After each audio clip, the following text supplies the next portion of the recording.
We are going to take a very novice kind of first impression look at some Exo Squad stuff I just picked up.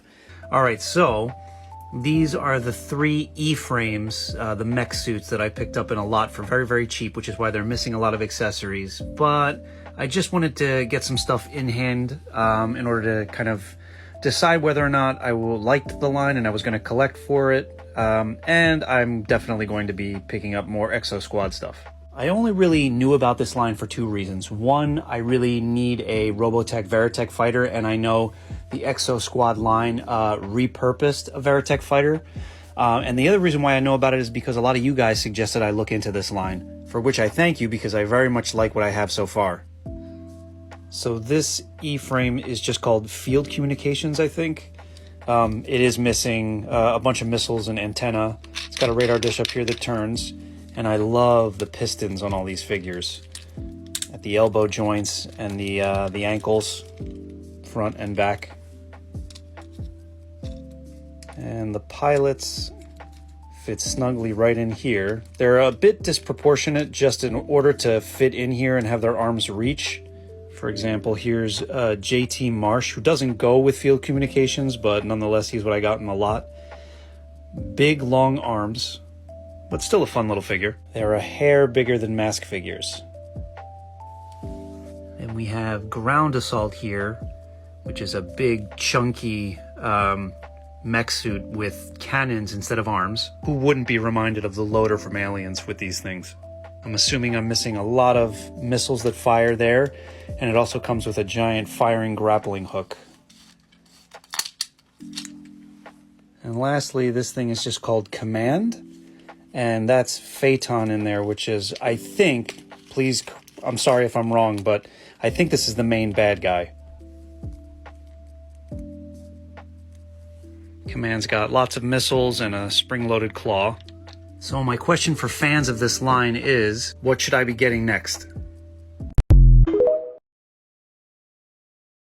Let's take a look at the most recent Exo Squad vehicle I got my hands on. This is a quick look at the Officer's Battle Pod. As I said in my last video on this toy line, it's because of you guys on TikTok that I finally decided to take the plunge and pick up something for this line, which, let me reiterate, I know very, very little about. So because of your recommendations, I picked up a few of the E-frames, which are just like mech suits. I really, really love them, so hence I am continuing to collect for the line, which is why I picked him up. And I picked this guy up next, specifically because he's so obviously a repurposed Macross Robotech toy. I do love the designs of the things that were created just for the Exo Squad line, but some of the stuff is going to be an easier way for me to collect for Robotech because it's a bit more reasonably priced. So I'm already in love with the look of this figure, but the one downside to the one I picked up is that he's got some very, very loose joints.